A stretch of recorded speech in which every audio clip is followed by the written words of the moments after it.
The starkest image for me was when we got up on a tiny airplane and flew over the Grand Mesa of Colorado. All of that water doesn't really belong to the forest and doesn't benefit wildlife. It ends up going to all of the farms and ranches and cities below it.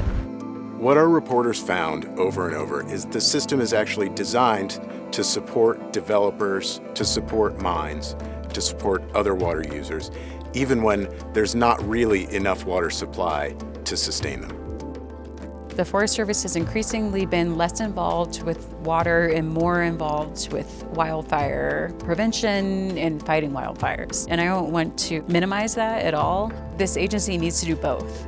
Bringing together reporters who knew their Forest Service, who knew their rivers, who knew what was happening in the ranching and farming communities. There was no other way to really be able to tell that story. The Coloradoan had been working on this for quite some time, and they brought us in to do data analysis. They needed somebody to crunch data on just how dry are the forests, which watersheds are in the greatest danger.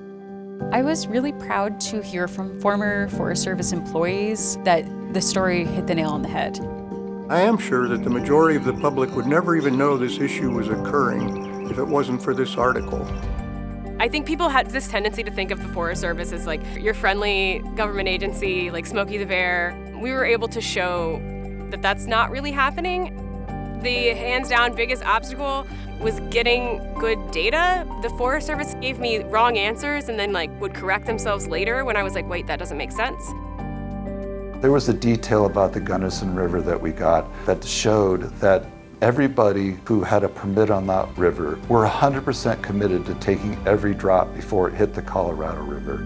It's not just one thing, it's thousands of individual unique things all across the West that all add up to a bigger problem than anybody had ever measured before. I'm just really proud of the work and the team that came together to tell this important story.